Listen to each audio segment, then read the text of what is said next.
So the topic for today is uniquely Recon liturgy. So I set this up to I'm going to give us a little bit of background on how liturgy has become standardized and what that process looks like. And then I pulled out a few different examples, and we're going to look through the Siddur together and explore what those changes mean for us, what we like about them, what we don't like about them, what we think they add, or what's missing due to these changes, things like that.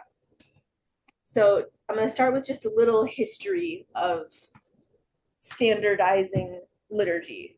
So obviously, back in temple times, we didn't have standardized liturgy. We had standardized temple sacrifice. So the standardized liturgy, the prayer, was something that was a process later on that the rabbis were doing. So after the fall of the temple? Yes. Okay. Yes. And it was a long process over time that is somewhat similar to how we have like legal precedent today. So like you have one example in one case, and then that gets added, and then you have another example of another case, and that gets added, and slowly bits and pieces come together to form this full standardized liturgy. So most of that process took place over the first half of the first millennium, so pre-medieval times. 0 to 500. Yeah, 0 to 500. We started with having 3 prayers per day because we had 3 sacrifices per day. Ick. What? Oh, I just said ick. Oh, that's fair. Right? Yeah. And then we say the Shema twice a day.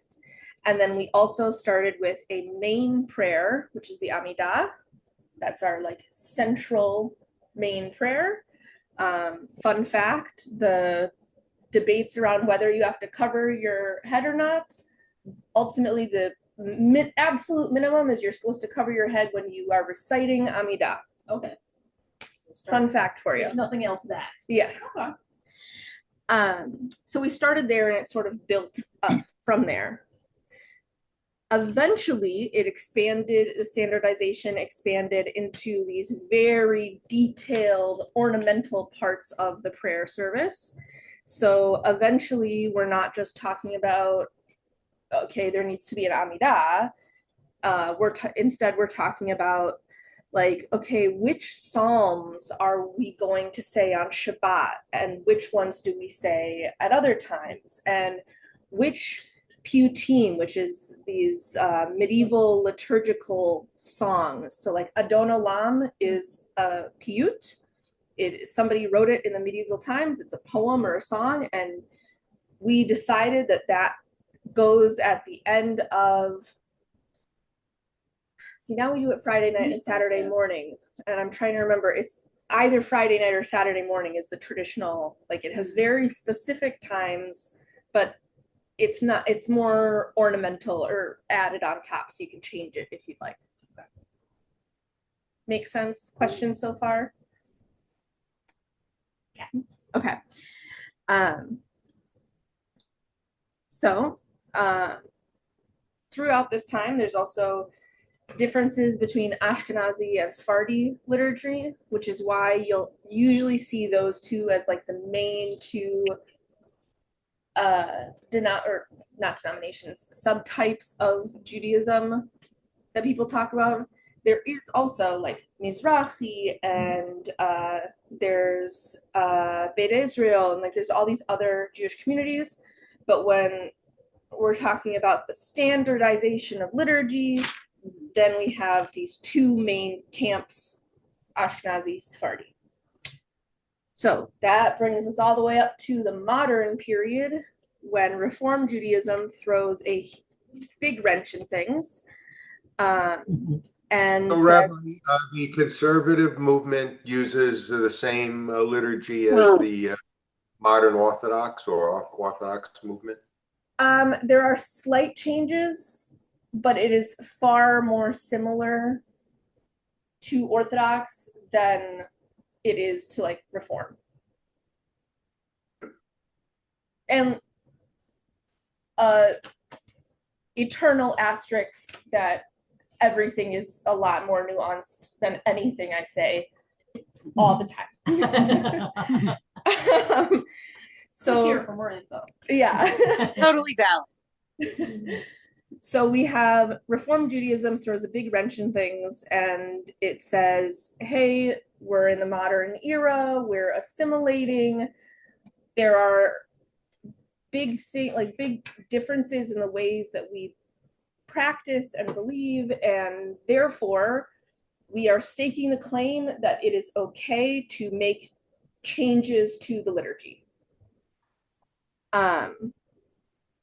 When did Reform do the? This was the 18th century. Yeah. Okay. Oh, the 18th. I believe so, when the liturgy actually started. Pre-industrial revolution, but post-medieval. Yes, Okay. yes, very much a Oh, before effect the of French. I mean, the, Yeah. our Mhm. revolution. yeah. Oh yeah. Oh, Before I always thought it was in the 1800s. That would be when the Reform movement, I believe, got really started in the U.S. Yeah. which is where it really. That's why it has the legacy it does today. Is what happened in the U.S. Oh, thanks. So Reform Judaism doing that opened the door for a conversation. All of a sudden, and this is where you have not just Orthodox pushing back saying, well, we're not going to change it. You have groups like, you have conservative rabbis who are saying, well, what you're saying has some merit, but you're going way too far, or I disagree about the way that you're changing it, or why, or, so then we have this huge, opening of conversation about whether to change the liturgy, how much to change it, and if we're going to change it on what grounds. This is a big difference between the Reconstructionist approach is in the how and the why we're changing things. So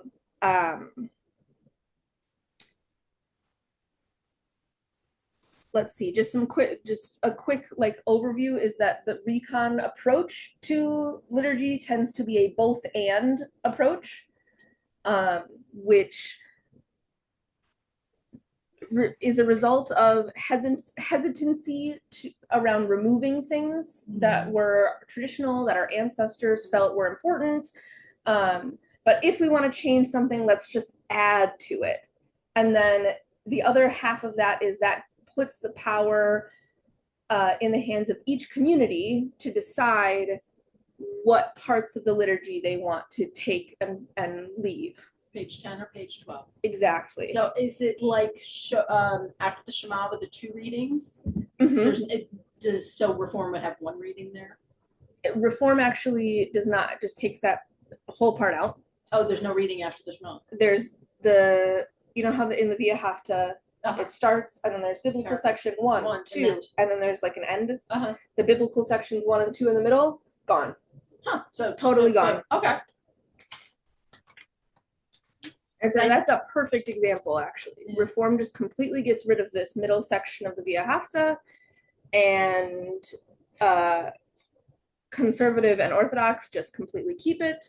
And Recon says, well, we're going to keep it, but if there's some parts of the language that make you uncomfortable, here's another version also from the Torah that is, very similar and maybe has slightly different theological underpinnings. So we're going to get into it now. Well, actually, any other questions before we get into specific examples? Okay. And actually I have one more thing before specific examples, which is just some of the egalitarian or progressive changes that you will see more across the board. You'll see this definitely in Reform, and you will see this in conservative as well. These are the biggest changes in conservative compared to Orthodox, is that you'll see an addition of the matriarchs So we don't just say Elohe Avraham, Elohe Yitzchak, Elohe Yaakov, but we also say Elohe Sarah, Rivka, Leah, right? So that's one big change. We will also add a variety of the titles and honorifics for God. So we don't just use Melech HaOlam every single time. We might say Chei HaOlamim, Ruach HaOlam, which are other titles for God that we see in Torah and Talmud.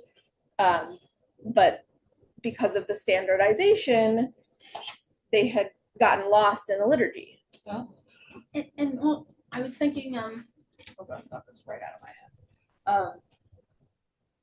No, pass, you said, my thought left. My thought left. What were you Oh, gonna say? no, I'm fine. My thoughts. Mine too. So just a quick recap, I was giving a very brief history of the standardization process of the liturgy, Jewish liturgy. So after the fall of the temple, we have the rabbis trying to figure out what are we going to do. And it's sort of similar to how legal precedent functions in our country, where you have, somebody asks the rabbi one thing, we have one case study, and that becomes precedent, and then we have another case study, and that becomes precedent, and it builds into this standardized liturgy. And it goes well beyond the general things of which prayer, the big prayers, and gets into all the specific details of which psalms to do on which days, and more of the ornamental details. And then that Reform Judaism in modernity, when they sort of open the door for conversation around changes to the liturgy, because they sort of threw a wrench in things of saying, we are going to make big changes to the liturgy. And that opened conversation and debate and Precedent. Yeah. So that's where we are. And Yeah. My question. Yes. So with the different like Ruach HaOlam instead of Melech HaOlam, like those alternates, is that when they also started doing the English translation variety as well?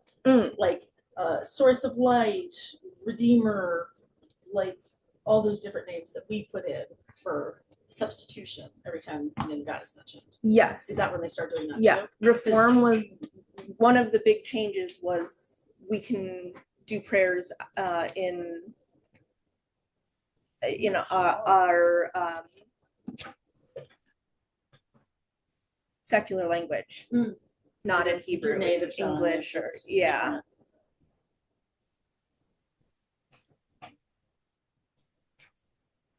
Anyway, if anybody's snacky, I'm sorry I didn't put the snacks out. I thought Rachel was coming, so I didn't put. So I have chips and cookies and coffee. Fruit snacks on my plate. Okay, so we're going to just go through some different sections of the Siddur. And for each section, this is very much an exploratory, an invitation to explore. It's more about what you find useful, what value do you see in these changes, what do you notice, what does it add for you, what is maybe missing for you, do you have another option that you prefer? All of those things are valid and welcome. So we are going to start with page 399. That is horrible, Esther. It is. We'll have to do a Jeopardy. Quiz list. Steve did a Purim thing one time where it was like the 10 commandments of Haskalah, and it was just like thou shalt not contradict Liz. All these funny ways. Oh, that's perfect. I got 399 up on the screen. Okay. And this is so before the Torah service, as people are called up, then they say this. Yes. So, does somebody want to read just the transliteration from the middle of the page? Like 2 lines. Adonai, Eloheinu melech haolam. I think that's what you mean. Yeah. Asher kiranu la'avodato v'natan lanu et Torato. Baruch atah Adonai notenu Torah. Okay. And in English, we're focusing mostly on the last sentence, which is that's on the page before. You'll see, "Blessed are you, eternal one who gives the Torah." Or actually, the last 2 sentences. "Who has drawn us to your service, has given us to us your Torah. Blessed are you, eternal one who gives the Torah."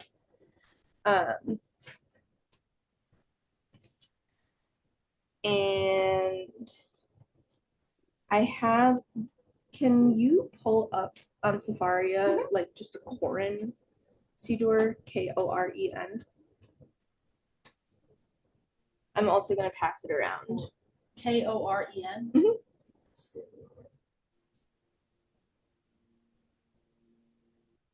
Assuming I have it on there. Is the first prayer the one when you're calling up? I have some trouble with it because it's different than the one that I originally learned. Yes. Yeah. Perfect. Exactly. Because So- I actually wound up with 2 bar mitzvahs, but the one was in like I didn't read from the Torah. I just got called up to the Torah. It was like on a Monday morning, and then as an adult at a Reform synagogue, I did a full bar mitzvah with about 5 other adults, but in both liturgies, that prayer was different than what we have here for the Reconstructionists. Yeah, this was because I was raised in conservative and reform. This was a big change for me. So this is an Orthodox Siddur, but the prayer for this in particular is the same in Orthodox, conservative, reform. It's only different in Recon.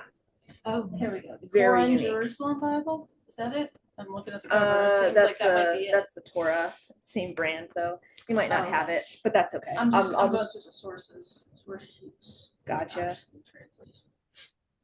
So Seems the like there's a conservative Siddur somewhere in the Oh, room.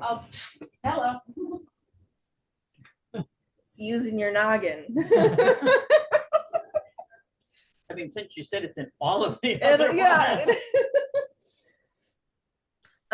So this one instead of so we have Baruch Atah Adonai Eloheinu Melech Haolam Asher, and this is where it gets different. Asher Kirvanu La'avodato. Instead, we have Asher Naton Lanu Torat Emet. No, that's the wrong one. Asher Bacharbanu Mikol Ha'amim. So this is who has chosen us from all peoples instead of who has given us your Torah. There's the big chosenness. That's between the Orthodox And this is also in the conservative and who reform. has chosen us from all people. Who has chosen us from all the people and has given us his Torah instead of who has drawn us to your service and given us your Torah. So we're not different, but what we do is different. Yes. That's how we're not chosen, we're called.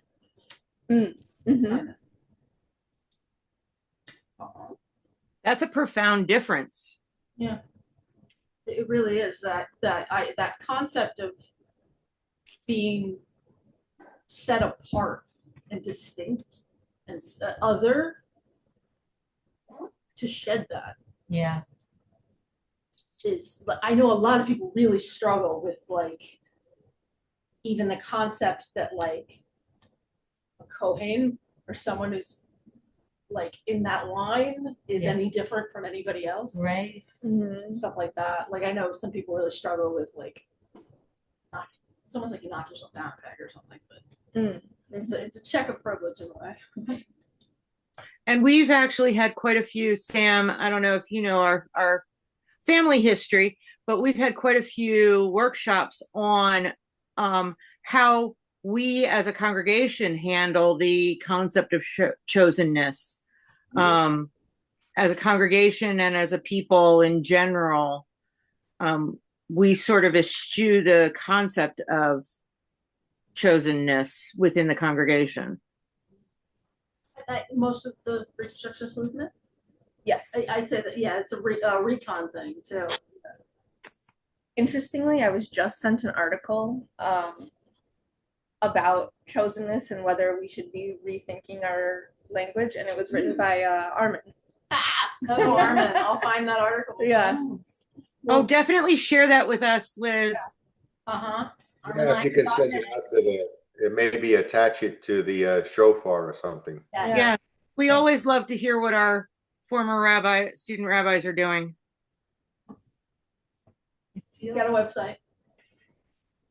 Kind of feels like we're chosen by history to be like everyone hates us. It's like we're in that special position.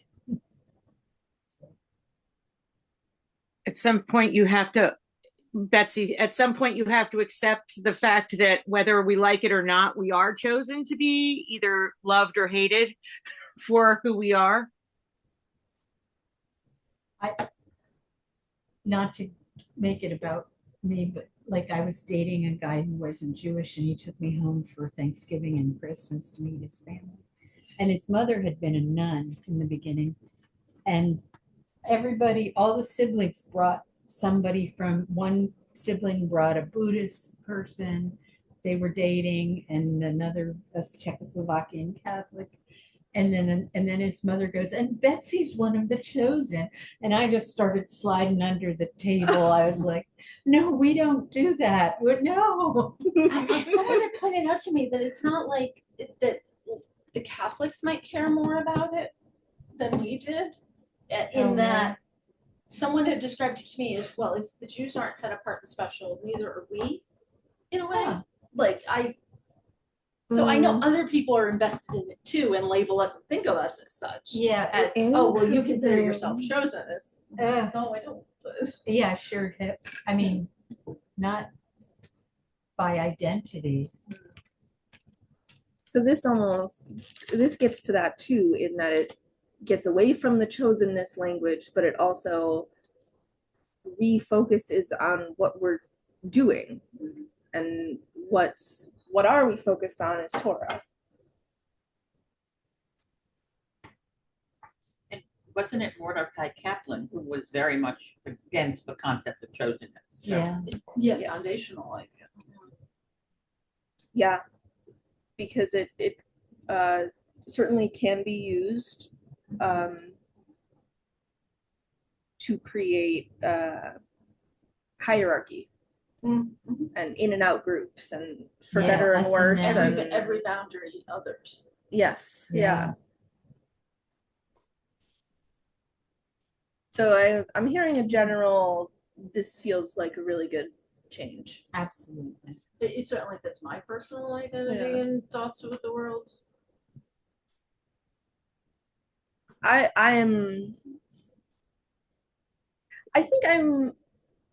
like it a lot, and also I don't know if I wish there was people knew about reconstructing Judaism more, so that there was more of an awareness. But there's something that makes me feel sad for myself or for others when they are joining the community and saying the prayers, and then they don't know the words.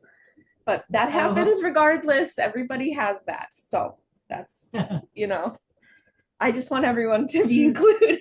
Well, I always, if someone comes in for the first time, I'm always like, okay, make sure you read the italicized line at the top. ignore everything in parentheses and you're good. Yeah.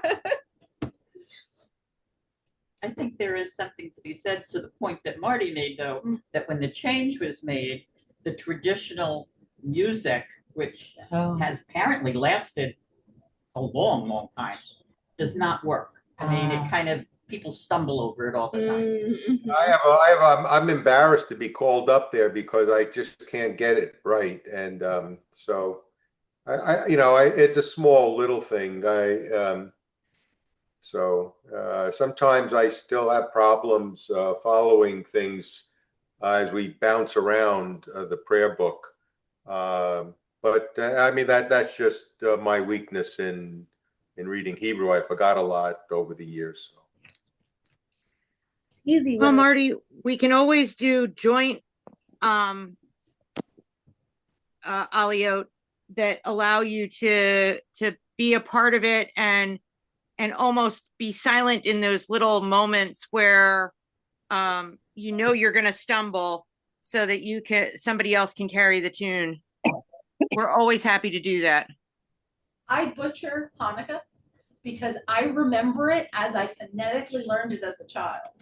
And there's something weird around Betsy Banu that I always get. And it's the same prayer as everything else. You'd think it would be really rote by now, but for some reason when it's Hanukkah, I get thrown. And the tune is different, and that's the issue. It's the tune is different.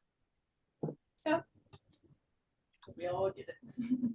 That is a surprisingly large part of practical rabbinics too, is being able to pick up the tune properly when you haven't just heard it. Mm-hmm. Like starting, like, okay, here's the song. Mm-hmm. And everybody's like, run through a few measures in there. Yeah, it's a lot harder than you want to give yourself credit for, but it's yeah. I guess that's why they had Nagoons. Oh yeah, he was saying that on like Friday night. It's like you don't need to know the words. You can follow along with the melody. Just make your noise and like join the crowd. Okay, let's turn to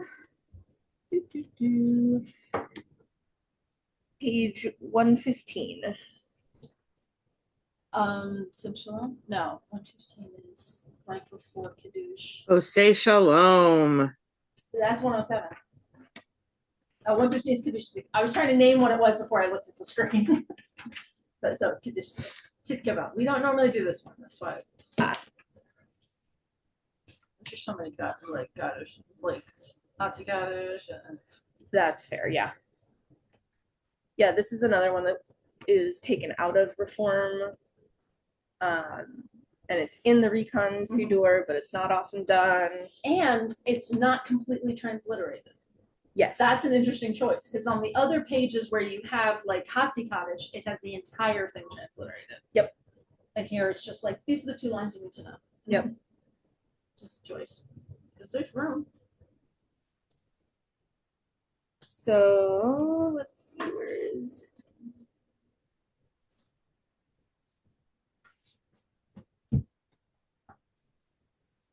I'm gonna put, I know we did the for all who dwell on earth added in. Yes. Which, the Kol Yoshvei Tevel. And that is now this is a printed out of a Reform Siddur. Okay. So you can see it's now in the Reform Siddur. Kol Yoshvei Tevel. Yeah. It did and not. We've heard Rabbi Singer do it a couple of times too. He always does. Yeah, this has been in Recon for a very long time. I want to say the last 10 years it's started to spread beyond Recon. And so what this is the addition of Kol Yoshvei Tevel, which is all who dwell on earth. Not in this one. It's a Sim Shalom. Yep. Yeah, but it might be in the Lev Shalom, which is the more recent publication. So originally there was no Kol Yoshvei Tevel, it's just Ba'al Kol Yisrael, V'imru Amen. So we have, put peace. It is in that one? It's in this one. Oh, what page are you on? I was just looking. 38. Is that the Lev Shalom? Yes. That is, yeah. Same two books. So yeah, there you go. This is the older conservative Well, Siddur, and it is not in this one. It is in that one. It is in this one on page Mhm. 38. That's just the weekday book. They're probably only using that for Minyan, which I probably didn't have to replace it for much. Bought these newer. It's in brackets in the Hebrew. Ah, There you go. But in the English, it's just translated. It's there. I do love being at like a mixed event, like a Yom HaShoah or maybe a funeral or something, and you get those 3 or 4 voices around the room that go Ve'al Kol Yoshvei Tevel, and you kind of feel like Yeah. It's you can pick up the Recon people or the more liberal people in the room. Yeah. I'm a big fan of this one. I like that it's spreading. And this is also a good example of the both and approach of Recon. We're just going to add. We're not taking out the Al Kol Yisrael. We still want to call that out, but we want to add Bless us and the planet. Yeah, and everyone who dwells on earth. There's the Kavanah right below it too. Toich.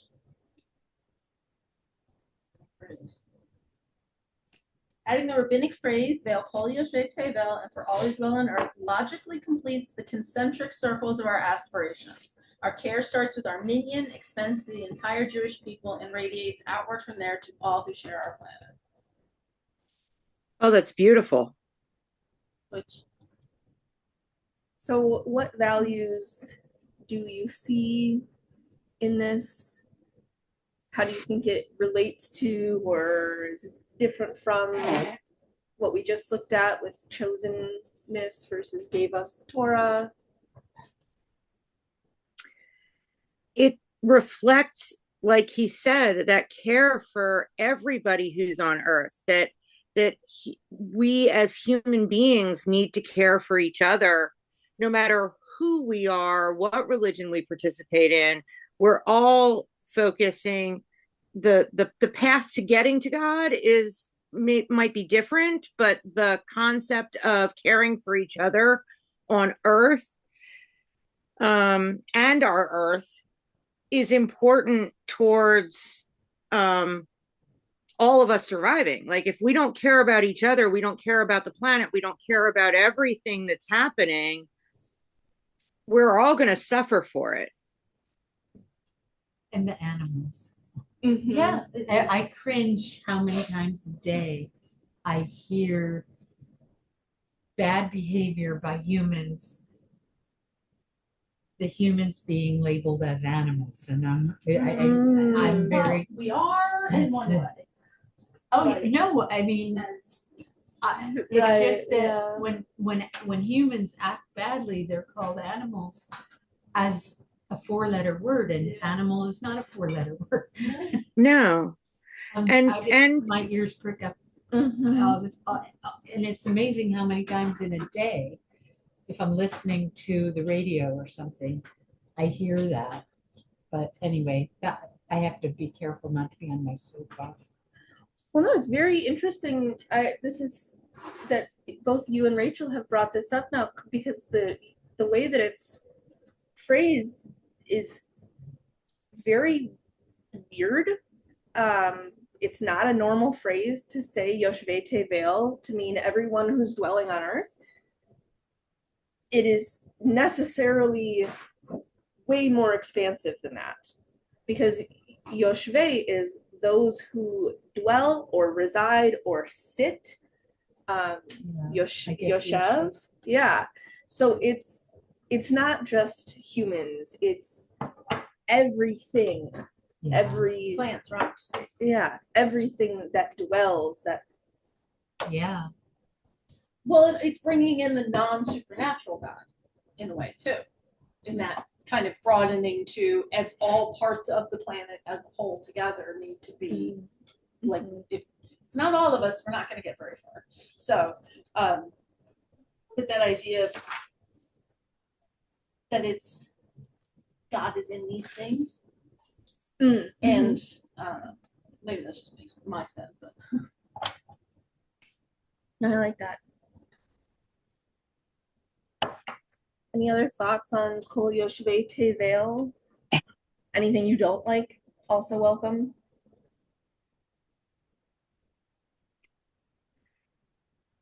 The only thing I don't like is when you do Oseh Shalom, you have to kind of put it in at the end, because it doesn't fit with the tune that we do from Debbie Friedman. So you kind of have to throw it in as a second. You got to skip it and then go back. and we each kind of throw it in differently. Like some people, like Steve might throw it in the middle and then again at the end, or once at the end. So you kind of just, oh wait, here it is. Yeah. Has a little improv skill. Yeah. Yes. I mean, as a chorus, we might not be the strongest group, but we get by. We get by.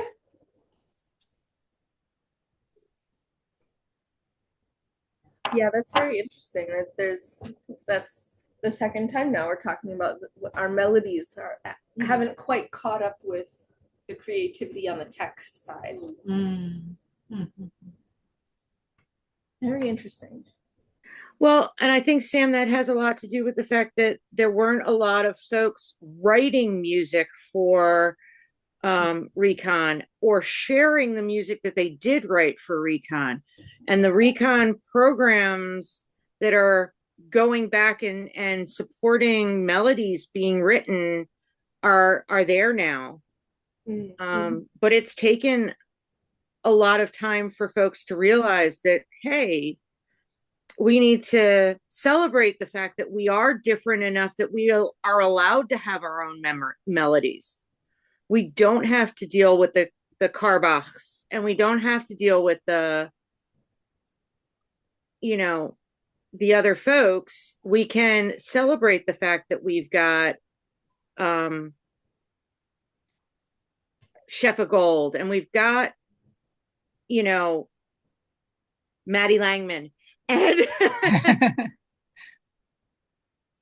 so what I've thrown up on the screen right here, and I put the link in the chat, is Reconstructing Judaism's Harmonia Project, where they've collected and solicited every recording you've got going back to Maddie's basement tapes she found in the box of camp songs that she wrote for Sunday school or stuff from like 1985 on cassette tape. So they're uploaded in here. She's got 4 of her pieces are in there. And I saw in there, Julie Moskovitz has one in there, and she's from the Lehigh Valley. Yeah, they moved away. Where'd they move to? I don't know. But somewhere in California. Okay, before I come around, but I remember hearing the name around.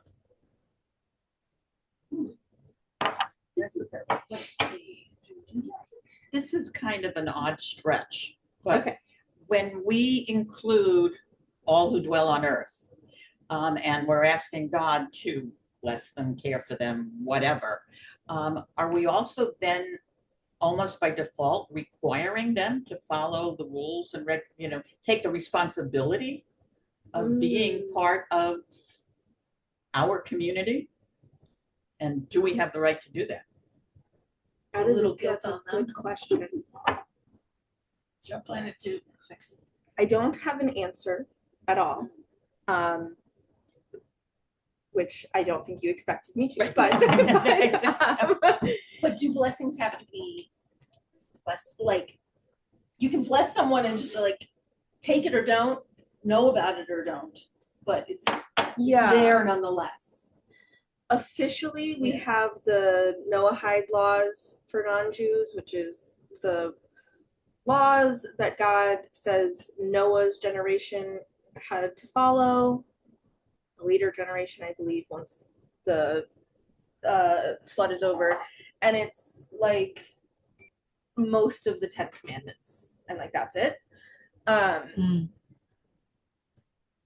That still does not include, like, there's a lot of people that doesn't work for. For example, if you're an atheist, no good. So officially, that's like technically they're still beholden to some rules, but not all of the Jewish covenant.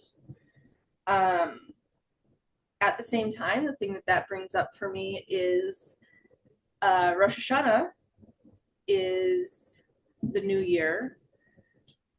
It's also, how we have 4 New Years in Judaism? We have Rosh Hashanah, we have Tu B'Shvat is New Year for the trees, we have some other Rosh Hashanah is actually the new year for the whole universe, for creation. So what does that mean if no one else is celebrating Rosh Hashanah? It's for the whole universe. Are we responsible for the whole universe and doing all the prayers to make sure everything's right for the whole universe? And then the question comes up is like, how effective are prayers? And I think this does also get back to the chosenness, because there's the responsibility and the power that you're getting at. I think, right? Yeah. Yeah.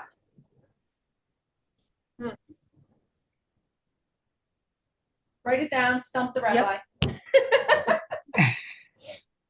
5 points to Marcia. Just my mind goes in weird places sometimes, and it just struck me that we were putting in a requirement for people who may not want any part of it. I mean, you know, they're not. And if we're talking about the animals, they certainly don't, you know. Yeah. Oh, that is interesting. Well, yeah, because I mean, if you think about it, if harmony is a question, does harmony mean that the lion lies down with the lamb and doesn't eat the lamb? Absolutely not. Harmony actually means that the processes of the circle of life have to still happen.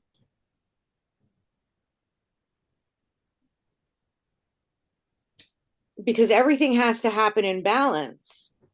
So carnivores have to eat, omnivores have to eat, you know, herbivores, because if they don't, then we overflood the earth with things and we deforest and defoliage and we cause more problems. So we have to have harmony has often been interpreted to mean a cessation of all killing and all sorts of stuff like that, and that can't happen. It's like it has to return, like we have to keep, the earth has its rhythm, its routine. Yeah. Like there's everything that was going on before we started mucking with things and building buildings and industrial revolution and all that jazz. And it's so like we've been given the assignment of this, you've got to watch out for this, but other people are living on it, but we're not like soliciting or proselytizing, so it's not that. But if there's that still moral obligation to work with the greater community to find that kind of, because I always think of it as like the ideal is me working in harmony with the God that is in the world. And like, so I have hard trouble with the personification of God. Like God gave this, God said this, God, like to me it's well, that doesn't work that way. But so it's whether or not you're working in harmony with kind of what's there. So if people are going to ignore it,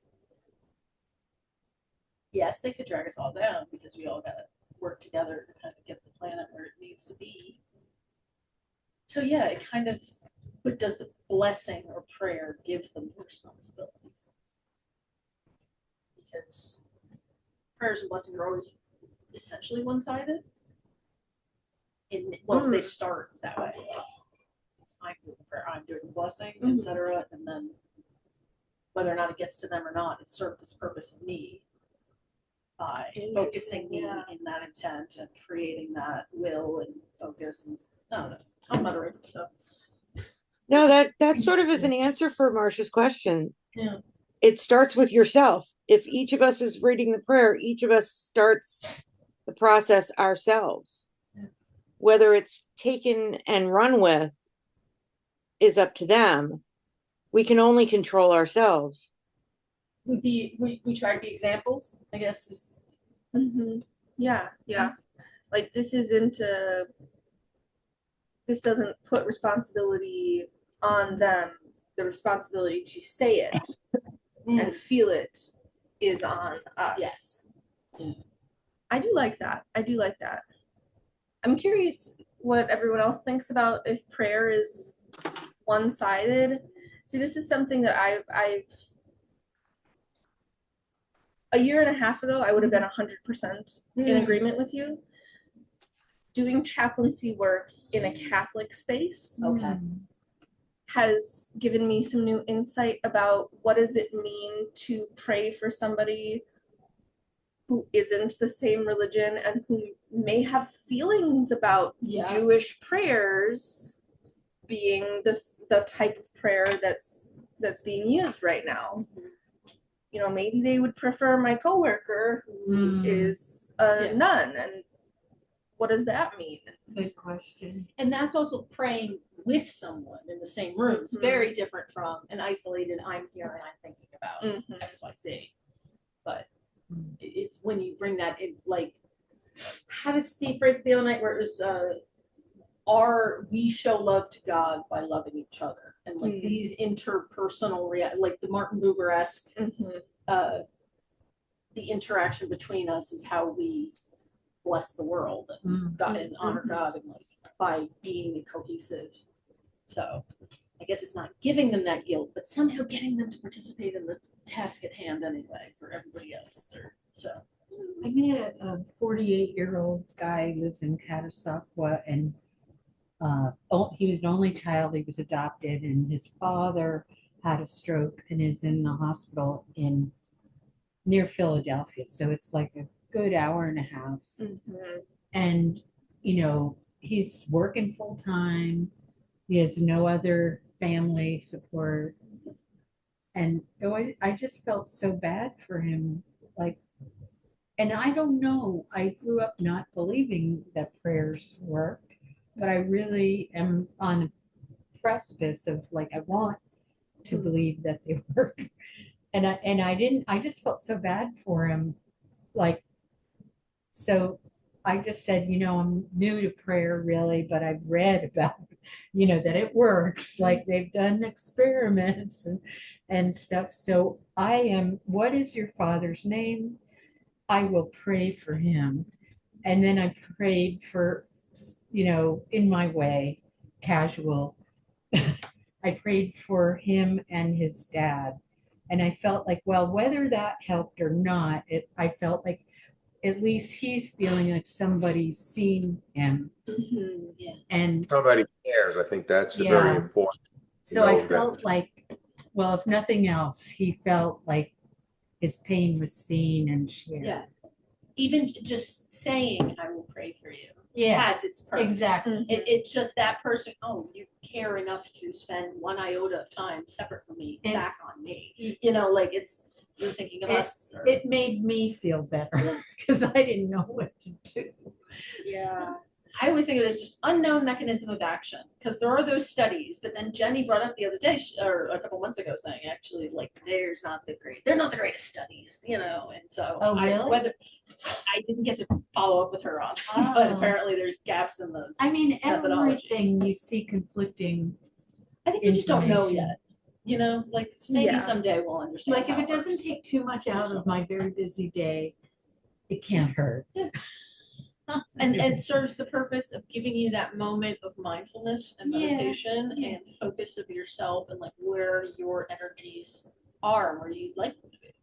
You know, so like that's that internal creation of the prayers work is like to me a big part of its benefit is for its purpose in my life is, you know, coordinating thoughts and actions and desires and focusing.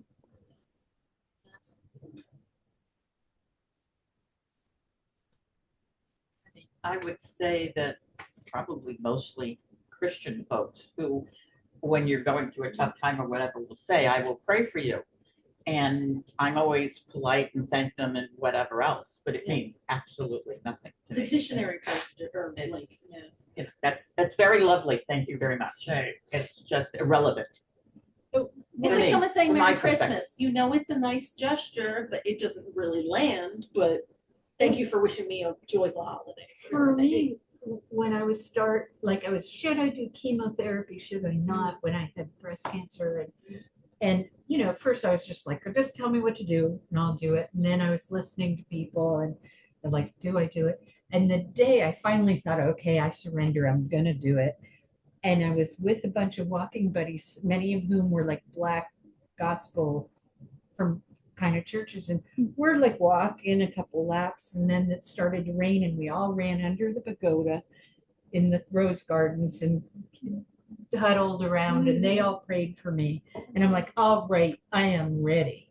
And I felt like it was a great way to start the adventure or to continue the adventure. Yeah. So I felt emboldened by it. I think that brings up an interesting thing in and of itself too, that you really never know how people will take prayer, respond to your prayer, what type of prayer. Like it is very I don't want to say triggering. Yeah, it's I figure if somebody's wishing me well, however, whatever form they're doing it, I'll take it. I'll take it. That's true. Okay, I would love, we'll do one other page, page 299. I don't know that one. That's because it's in the middle of the Amidah. More Recon. Oh.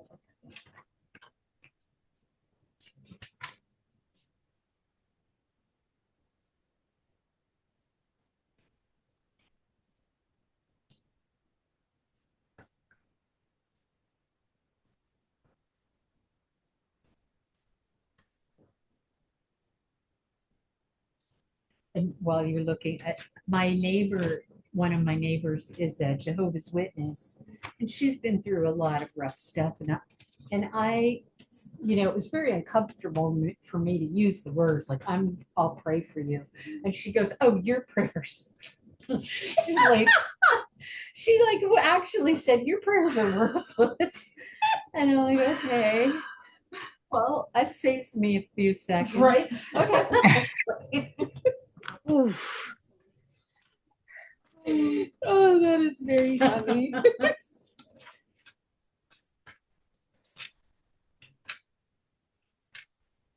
Okay, I'm trying to quickly find it in the conservative, but I can dig on that. What's the you're okay. looking Oh, for? it's in Amidah? Yeah, Amidah. Here's the show.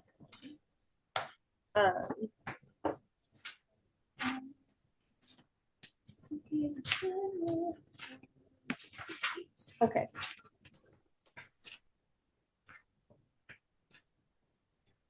So we are looking at the paragraph on the middle of the page.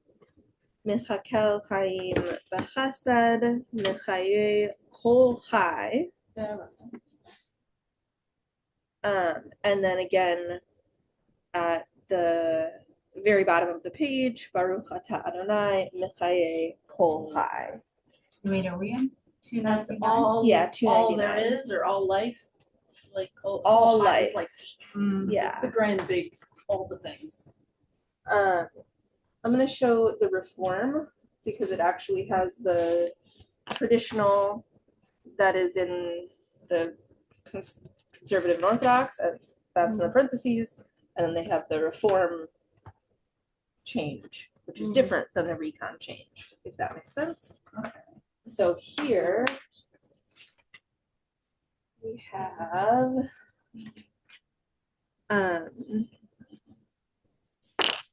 instead of Mechaye Kol Chai, we have Mechaye Hakol, parentheses, Metim. Hakol means everything. Oh. And then Metim is the dead. Metim is the original traditional. So that Metim is what you would see in conservative Orthodox. Hakol is the Reform version, and Kol Kai is the Recon version. Right. So, Okay, so what all- does this mean? We have the original is you revive the dead. You give life to the dead. Mechaye is from chai, life. So it's you cause life to hametim, the dead. This is a depiction of what will happen when the Messiah comes. Revival of the dead. Yeah, here it's got bringing life to the dead. Who gives life to the dead? Yes, who gives life to the dead. So in a way, the Orthodox Jewish, in some respect there, the Orthodox Jewish belief is very similar to the Christian, mainstream Christian. Yes. Well, they got it from us. Yes, the early Christian ideas and the early rabbi ideas are like very similar. And Same then starting point. yeah. I'm like fascinated with like who was Jesus, who I grew up thinking either he didn't exist or you know whatever, but it's like He was here. He was just a dude, though. huh? He was here. They can say that. Yeah, I started reading Amy Jill Levine's Oh yeah. Jesus. Did you read that? I've The read. Misunderstood Jew. I don't know if that's the one that I've read, but yeah, I'm like so fascinated now by like, I guess the Jews did, you know, the Levites or the whatchamacallit, the Pharisees, I guess, were the fraction of Jews that set him up so that Pontius Pilate, anyway, not to go off on a tangent, I'm just captivated by it all. I have 3 college credits in the historical Jesus. I'll give you my books. Oh, I'll return them if you like. I mean, Can't say I've looked at them in a while. But it's just very interesting because Yeah, after this class I'm studying with, we're reading Yogananda's book, The Second Coming of Christ, which is not meaning that Jesus himself is going to come back and revive everybody and make everything all good. It's very similar to the Reformed Jewish idea of the Messianic age and Christ consciousness. So anyway, very interesting. Well, but I mean that's really right on theme with the mate team versus Hakol versus Kol Chai. So we have revives the dead, we have revives or gives life to all, and then we have in Recon revives or gives life to all life. Thoughts on these differences? I think this is the most interesting one because it's the one that has the 3 different options. But I'm curious what your thoughts are on the choices, on the theology. I think I'm going to throw out there that I think the Recon one is the most environmentally aware in the sense that it is not just about humanity. yeah. It's, I don't know. Personally, I don't feel myself very focused on the end times. It's more of, I see us as just a long process. We start here, we get better. That's the goal. I like my personal idea is not necessarily that there's an end point. So I probably just don't know enough about it. But it's roping everybody in to the whole planet. Yeah, in DC when I lived there, there was like a group of, I guess it was like Jewish vegetarians or something, using the scripture. Jews for okra. Well, okra is pushing it. Don't tell mom that. No, you're right, Jane. Unless you make it. Yes, yes, I would try your order. I've never seen it at any other sort of feeling. But anyway, the Yeah. point being that the idea that we have to see the circle of life, that I know that sounds so Lion King, but that idea that we have to understand that all of the patterns of life on earth are integral. Everything from the atmosphere, the biosphere, whatever, it all has to interact in order for there to be a successful planet. All of our pale blue dot. All. Yeah. What was the Reform translation again? That one is Hakol. So the traditional is God revives the dead.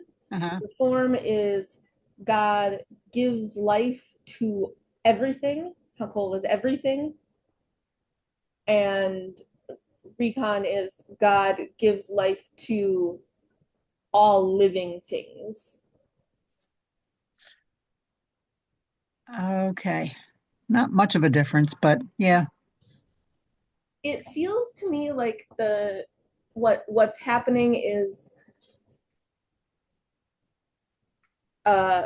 Recon wants to reinfuse this with a personal relationship to God. Because if God makes everything, it's like, okay, yeah, that's like the source. Yeah. Whereas the Kol Chai feels like it's going both for it is for everyone and everything and all the different parts, but that God is really infusing Chai it's not just into everything, it's into all these things that reflect God's self. Because like God does that, is God the infusion of personally, that's my favorite, because Chai relates then to high or beingness, life, beingness, and that relates then to Yod-Heh Vav-Heh, beingness. So we have a beautiful picture where God's giving of life is more personal or active or something.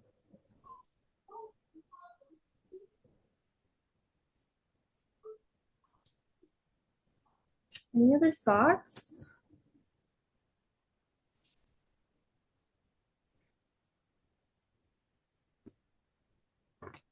Anyone think we should just do a totally different Amidah prayer, second Amidah prayer? I think this is another question that gets to the heart of this standardizing of liturgy, because I was saying at the beginning, the Amidah is the central prayer. We say the Amidah 3 times a day because we made sacrifices 3 times a day. We sacrifice our time and our attention and intention. Yes, perfectly said. That's how we sacrifice. That's what we're spending in the transaction. So we have this Amidah that's so central, we don't necessarily want to change it as much. But if we don't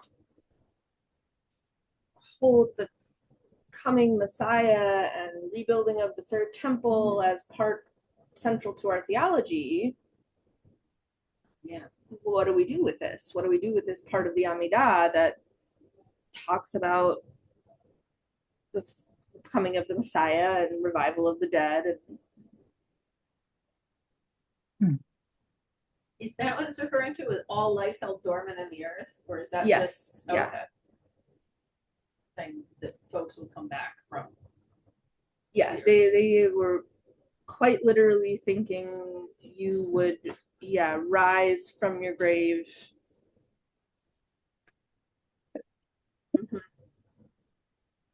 There's a lot of variety in what people think of that. Life in the Roman Empire led to a lot of extreme thinking. It shapes the people. Yeah. Yeah. It shapes the path of the river for sure. Well, the times under the Roman rule were great. You know, there was a Great Depression.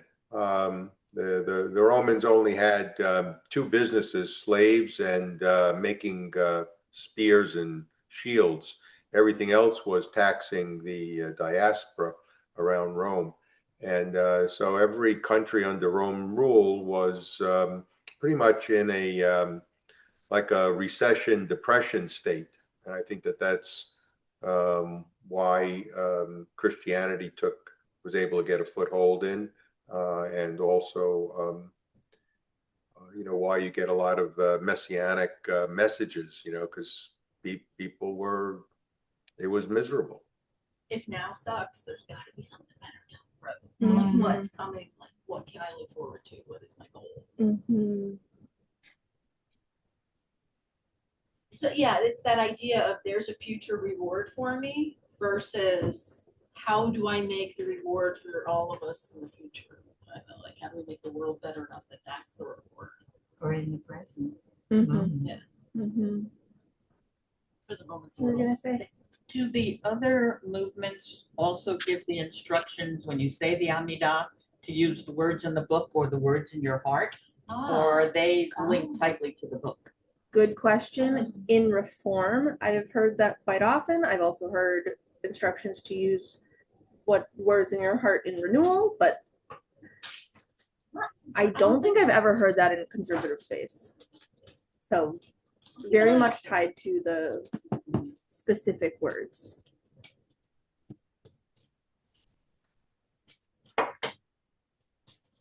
And definitely in Orthodox, the specific words are very important. In Orthodox, it's still very, very standardized of, like, if you go through this, there's, you know, which psalm is said on a Wednesday morning versus a Tuesday morning versus a Thursday morning. And like, it's very exact. Very left-brained in a way. It is. It is. It's actually interesting to watch. It's almost a meditation of just droning in these words, and just no other thoughts can come in because it's just words, Yeah. words. Okay, It's yeah, more that chant. makes sense. like Yes. I'm thinking Hindu, Mm-hmm.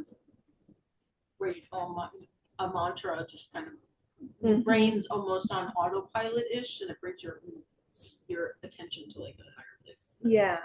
Yeah. It's very Mm. interesting. Yeah, even davening, which used to seem really weird to me, but I can see where it can be effective. Certainly, if you know all the words and you are properly trained to, otherwise you get lost quickly. Speaking the like- language helps. In a way, I like the idea that their body is involved with it. Mm-hmm. Not that I do it, but I can see why it might be effective. Sure. Yeah. Yeah.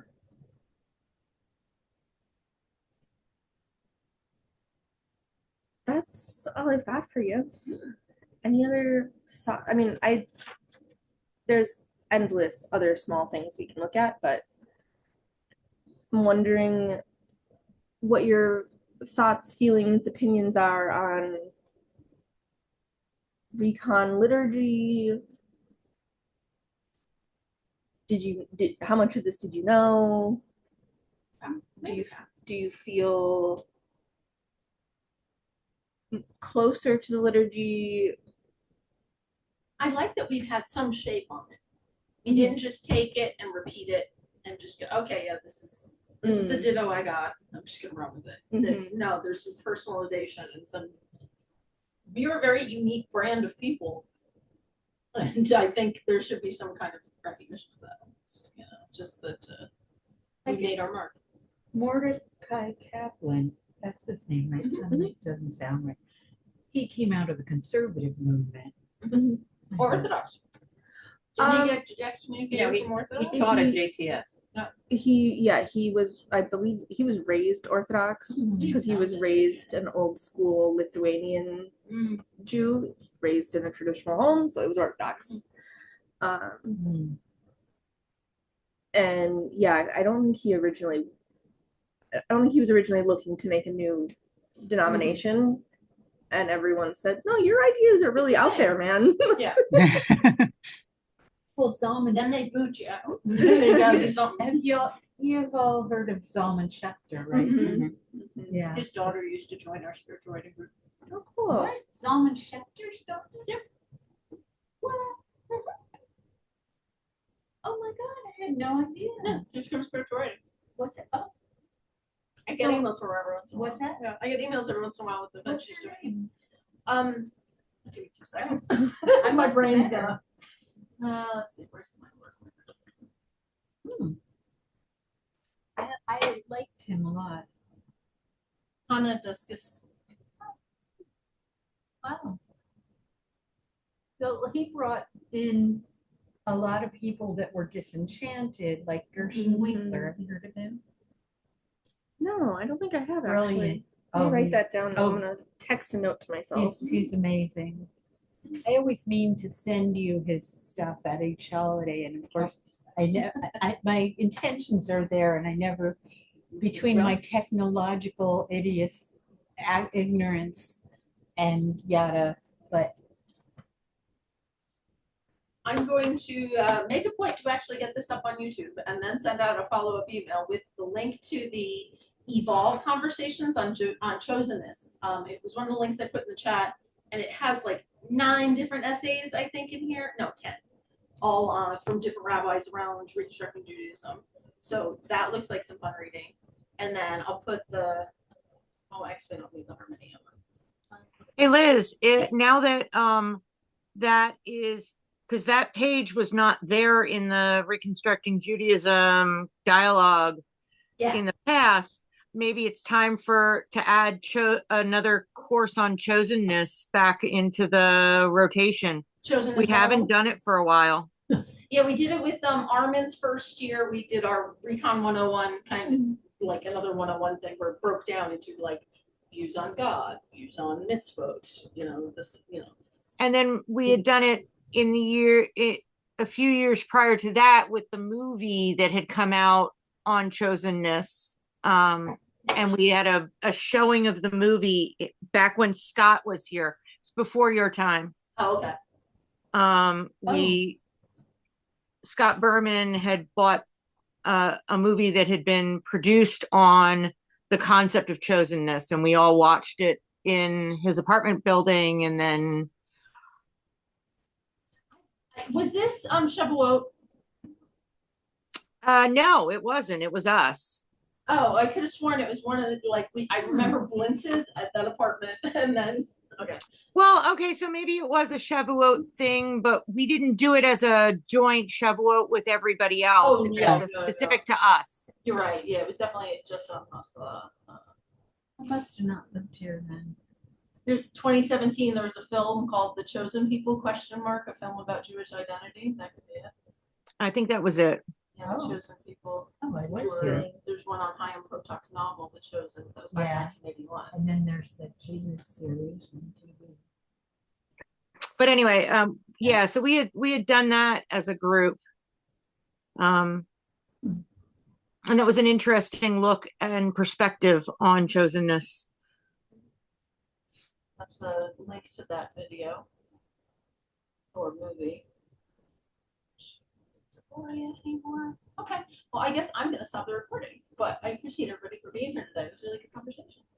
And they have stopped the recording already.